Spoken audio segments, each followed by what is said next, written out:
அல்பாவும் ஒமேகாவும் ஆதியும் அந்தமும் ஆனவரே, இந்த ஆயத்த நாளின் காலை பொழுதில் எங்களை உம்முடைய சமூகத்தில் சமர்ப்பிக்கிறோம் கர்த்தாவே. தேவரீர், நாங்கள் தியானிக்கிற தியானத்தோடு கூட உம்முடைய பிரசன்னம் இருக்கும்படியே இயேசுவின் நாமத்தில் ஜெபிக்கின்றோம். ஜெபம் கேளும் நல்ல பிதாவே, ஆமென்.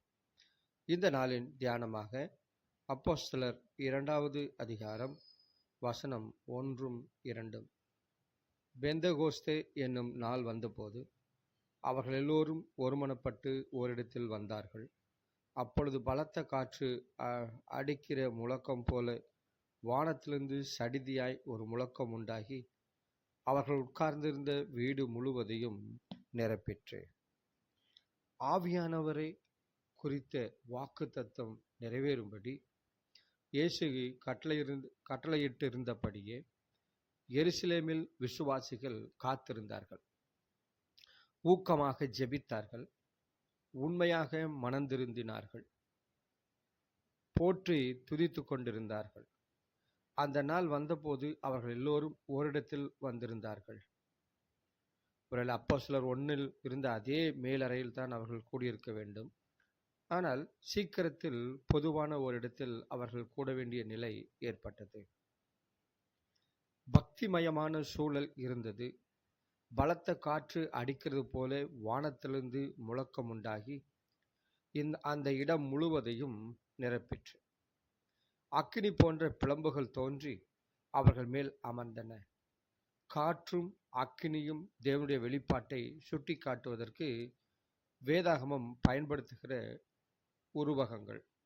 உதாரணமாக நாம் பார்த்தால் யாத்ராகமம் 3ஆம் அதிகாரம் 2வது வசனம், 19ஆம் அதிகாரம் 18வது வசனம், உபாகமம் 4:15 வாசிக்கலாம்.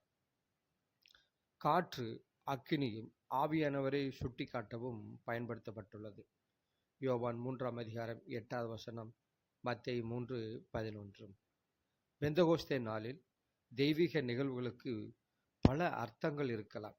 ஆனால் வாக்குரைக்கப்பட்டபடி ஆவியானவர் ஊற்றப்பட்ட நிகழ்வான இரட்சிப்பின் வரலாற்றில் முக்கியத்துவம் வாய்ந்த ஒன்று என்பதை அவை சாட்சியாக பகிர்கிறது. எல்லா காலங்களிலுமே ஆவியானவர் செயல்பட்டு வந்தார். பழைய ஏற்பாட்டு கால தேவ பிள்ளைகள் வாழ்க்கையிலும் அவருடைய தாக்கம் விசேஷித்த விதத்தில் இருந்தது. ஆனால்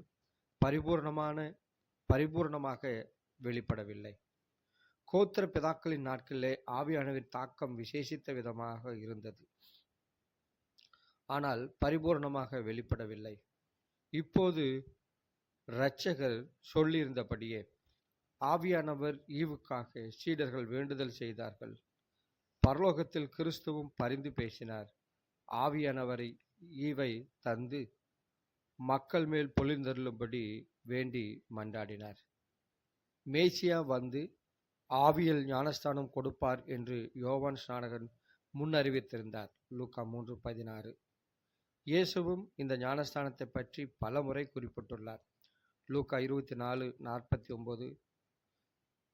ஆவியானவர் ஊற்றப்படும்படி பிதாவின் முன் இயேசு வேண்டிக் கொண்டதே அவர் நமக்காக செய்த முதல் பரிந்து பேசுவதாகும். பெந்தகோஸ்தே நாளில் இந்த வாக்குறுதி நிறைவேறியது. இயேசு சிலுவையில் வெற்றி பெற்று பரலோகத்தின் மேன்மை அடைந்ததை கொண்டாடுகிற சிறப்பான ஒரு நிகழ்வாக ஆவியின் ஞானஸ்தானம் இருக்கலாம். ஆனால் ஆவியால் நிறைந்திருப்பது விசுவாசிகளின் வாழ்க்கையில் ஒவ்வொரு நாளும் நடைபெற வேண்டிய ஒரு அனுபவம். எங்கள் அன்பின் ஆண்டவரே, ஆவியானவர் ஊற்றப்படுவது ஒவ்வொரு நாளின் அனுபவம். அந்த அனுபவம் ஒவ்வொரு நாளும் எங்களுடைய வாழ்க்கையில் காணப்பட பரலோகத்தின் ஆண்டவர் உதவி செய்ய முடியாது ஜெபிக்கிறோம். துதி, கன, மகிமை எல்லாவற்றையும் உமக்கே செலுத்துகிறோம். இயேசுவின் நாமத்தில் ஜெபிக்கிறோம் நல்ல பிதாவே, ஆமென், ஆமென்.